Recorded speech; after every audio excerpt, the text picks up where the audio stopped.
We're now joined by the winner of the Can-Am 500, Kyle Busch, driver of the number 18 M&M's Toyota for Joe Gibbs Racing. Congratulations, Kyle. We'll go ahead and open it up for questions. Please raise your hand and we will get to you.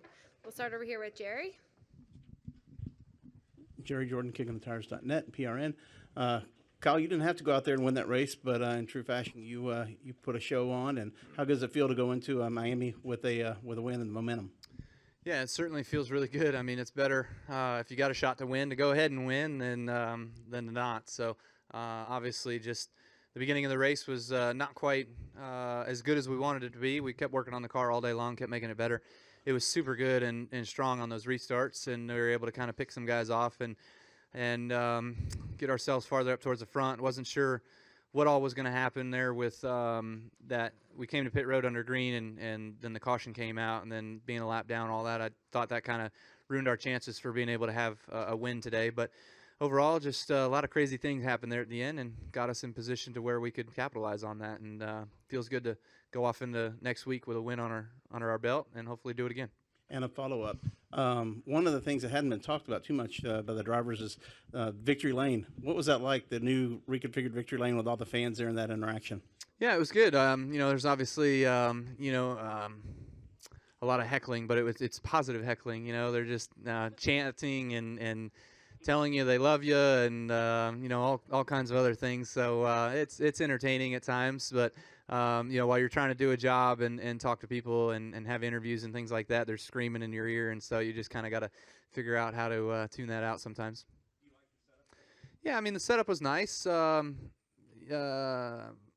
Overall, where the guys, where all of us kind of stand, where the photographers are, we need multiple levels. So, like, we can put guys down front or sponsor guests down front, so then there's multiple levels so people can be seen. That's my suggestion. Fix it. I don't know why people don't ask me what we need in Victory Lane. I go to enough of them. Like, just ask me what we need. All right, I'll fix them. We'll go to Jeff, back to Wolfgang, then down here to Lee. Jeff Gluck from jeffgluck.com. So on NBCSN, you said that it did cross your mind that if Almirola wins a race, it eliminates Harvick. As somebody who would never let even your son win a race, I'm curious how much that did cross your mind. Did you think, this might not be the worst thing here? Like, can you go into that a little bit? Well, I mean, yeah, it crossed my mind, and having him alongside of me for a restart, you always got to think about who you're restarting against and what their objectives are and what their agenda is. So, obviously having the restart with Almirola next to me, I figured he's going to try to do some things. So you've got to be ready for some of those moments and what's going to happen.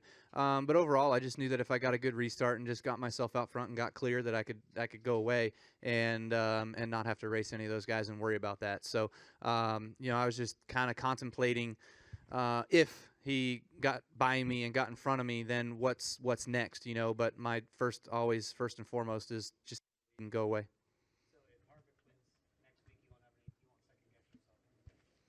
I mean, no, I don't think the 10 was capable enough of being able to lead the race and not have somebody else pass him. You know what I mean? Like, if I would have let the 10 go and just rode behind the 10, then I think the 2 would have won. So that would have been dumb. We'll go to Wolfgang. Yes, thank you. Kyle, congratulations first. 2 questions for you. Number 1, did this interruption, especially the 2 red flags, disturb your rhythm? Yeah, sometimes it does, sometimes it doesn't. Just I felt okay with it, we just pitted, I think, and then we rode around for a lap, and then they called the red flag. So then we were kind of sitting there with with brand new tires on the car, but it wasn't all that big a deal, so we were okay. And the second question is, I think shortly after the race, Keselowski said he thinks he had a quicker car or faster car than you, and he came close. I think 0.5 seconds to the finish. Did you expect that he launch an attack in the final stages of the race? Yeah, he was mounting one, that's for sure. He came from a little bit of a ways back and was closing in on us. I could see him in the mirror getting a little bit closer here and there. I was just trying to make sure I hit my marks as good as I possibly could those last 10 laps. And it seemed like for about the first 5, I matched him time for time. And then after that, he was about a tenth faster than me. So that's just kind of the way our day was. We were really, really good on restarts for first 5 especially, and then maybe for about 15 we could kind of hold guys off, and then after that it just seemed like others were better than us, but we didn't have to worry about that with a short run at the end. We'll go to Lee and then to Chris. Lee Spencer, RacingVoice.com. First of all, did you get any damage in that incident between the 4 and the 38? Yeah, just slight damage. There was I don't know if there was a hole in the fender. I saw they put tape on it during our pit stop there, so there must have been something. And can you reflect on your 51st win and being 11th on the all-time list? Yeah, I mean that's awesome. Just to continue to capitalize on opportunities. That's what wins are. And today was one of those days where I wasn't sure we were going to be able to do that. The 2 was arguably the fastest car today. I think the 9 was as well too. So I felt like we had a good top 5 shot at it anyways. And with the restarts, the way the restarts kind of went, it got us in position and got us to where we needed to in order to go out there and push hard and to try to gap those people off that restart there, the final one. And felt good. Feels good to get 51. That's a special number to me. I like that number. Feels cool to be able to continue to climb up the ladder of the all-times win list. Go to Chris, and then over here to Bob. Yeah, Chris Knight, GetFence.com. Kyle, is there any clear favorites for the championship for next weekend? I don't think so. I don't know how you could pick a favorite necessarily. Harvick's won there. We've won there. The 78's won there.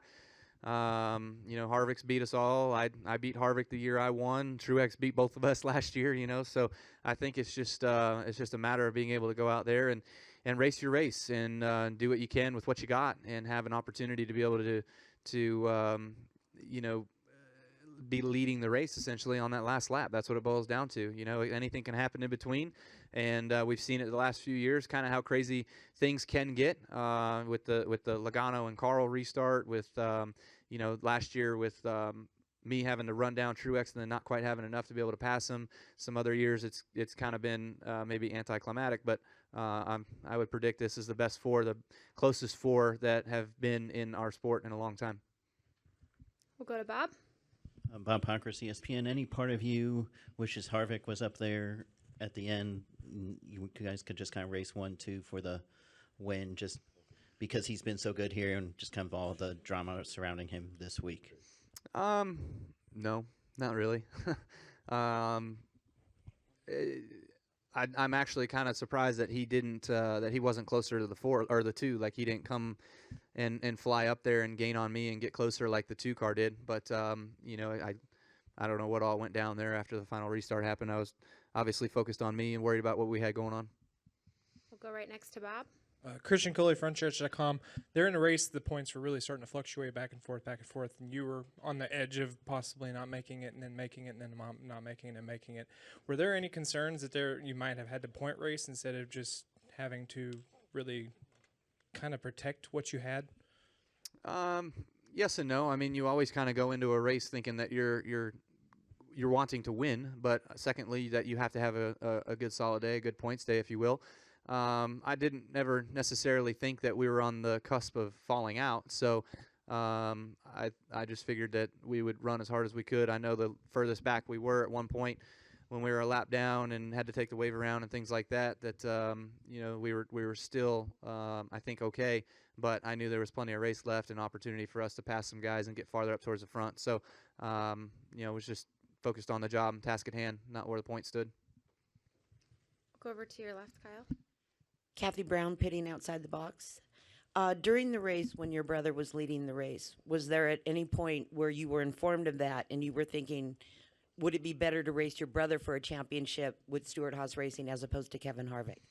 Obviously with the family tie there, that would be really cool, pretty special. I did see him leading the race and knew that would be his berth to be able to get into the Final Four. I obviously would have liked to have seen that scenario happen, and that would have been pretty fun. We'll go to Reed, to John, and then to Michael over in the corner. Reed Spencer with NASCAR Wire. It's been 13 years since you won here. If I'm not mistaken, the second win of your career was here. What do you remember about that, and how are the emotions different at this point? Yeah, this is a completely different time in my life, I guess, and feels pretty good. It's really special to be able to win here.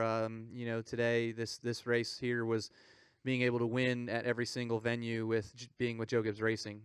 So that feels really special as well too, to be able to get that done. I crossed that off for my list earlier this year, but now I was able to cross it off for Joe and everybody at JGR. So just a great feeling. Love going to victory lane anywhere, but it feels really, really cool and special that we opened up the Richmond Victory Lane fan zone area with a win there, and we did the same thing here. So, now these wins are accounted for, and now we focus on the next one, and hopefully that's next week. We'll go to John and then over to Michael. John Haverland, ESPN Albuquerque. So obviously you let the race play out naturally, and you won, and Almirola didn't win. But had he won, and then it was you two for Homestead, would it be any less satisfying if you were to beat him rather than beating Harvick, who you've kind of competed with and dueled with all year? Yeah, I mean, you always want to go up against the best of the best, and the strength of the season has kind of been the top three guys, the best three, which has been the 4, us, and the 78, and the 22. The 22's been solid. He's been consistent. He's been good, especially these last 8 weeks, I guess. He's kind of been the top scorer. He was in the first 8 weeks, I think, of the season as well too. He had a good run there. So I think that this is a good group of 4 that we're going to race for a championship with. Challenge against the 10. Yeah, you want to race the best of the best. So it's the best that are there, and that we all probably thought would make the Final Four. And there was obviously a lot of back and forths as to who could and what happens in this scenario and that scenario, but lo and behold, it all points to the top 4 guys. We'll go to Michael and then gentleman here in the blue shirt. Okay. Hi, Kyle. Michael Knight with the Arizona Republic. There's a lot of talk in TV, traditional and social media about what this format brings out in drivers. With the racing that we saw today, especially the second half of the race, and also both your brother and Eric Almirola, at least in my experience, showed more emotion that I'm typically used to seeing them in terms of not being able to advance. Does that kind of emotion from the guys who didn't make it, as well as what we saw on the racetrack, in your mind, does that validate the validity of this format? I haven't seen any of their emotion, obviously, but I can only imagine that it's pretty painful, to not be able to transfer through, and for how hard you worked and for how close you have come. But with this format, with this playoff structure, there's a lot of debate back and forth as to whether or not it's fair. There's no scenario that is fair unless it's your favorite driver that's winning it, right? So we all compete underneath the same rules, and we all know what those rules are going in. And you collect stage points for your bonus points for playoff points in order to help carry you through these rounds. That's important through the beginning part of the season. And that's where some of the guys made their bread and butter. For us, for instance, we struggled last week at Texas and weren't able to get back or recover from being 2 laps down until way late in the race after it didn't mean anything anymore. So in that instance, that we saved our season because of the way our season had gone. And everybody wants it to go back to 0 for everybody, so you got to be the best in that 3 races. I don't agree with that. So I think the format we have now is the absolute best scenario that you could have when you look at it across the board for the entirety of the year. We'll stay over to your left, Kyle, and then we'll come down here to Bob. Justin Schuler, Speedway Media. Kyle, I asked you on Friday if you were going to prefer or see a preference with the high line versus the low line on restarts. You didn't know, and then you saw the truck race, Xfinity race. You had a lot of restarts there at the front. You started both on the high side and the low side. Did you have a preference now from that experience? I liked them both. I'm good with either, whatever lane I'm in. Obviously there at the end I was just choosing the bottom. I felt like the shortest distance to turn 1 is the quickest way there. So that's kind of what my idea was there. We'll go to Bob. Bob Hawkers, ESPN. This isn't, you talk about you haven't won here in so long, and you haven't had maybe the greatest round. So how important was it to win this race going into Homestead? I don't think it was 100% necessary, but obviously it feels good to be able to score the win. You always want to have good momentum on your side. I think this is the best thing for me, for our team, to be able to know that we're ready to go for next week, and we're as best prepared as we can possibly be. If we would have come out of here with a 2nd or 3rd or 4th or 5th or something like that, I think that would have been a positive day as well too, that we could have rode high going into Miami next week, thinking that we'd still have a good shot to be able to go out there and perform the way we need to in Miami. And you have 3 former champions and Logano, who's been in the Final Four at least a few times. So, I mean, does anybody have an edge as far as experience next Sunday? I don't think so. I mean, 3 of us have won in the format. All 4 of us have lost in the format.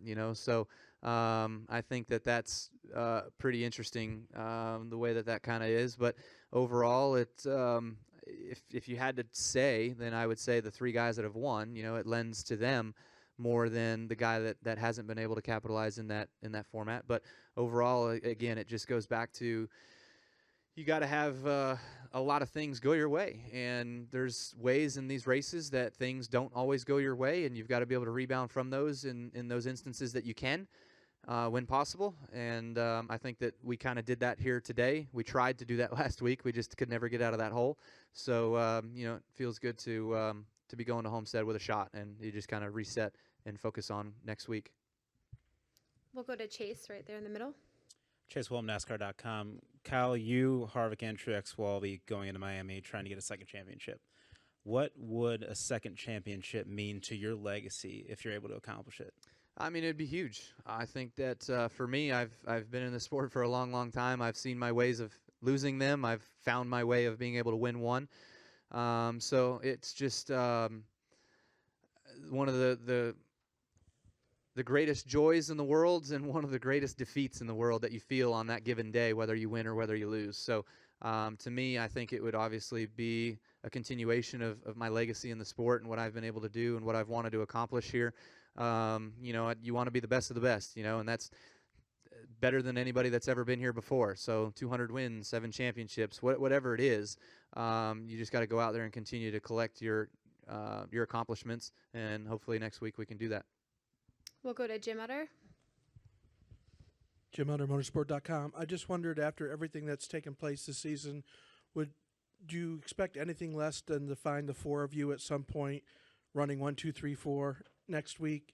And if so, how do you feel about the other 3 as far as having a fair fight?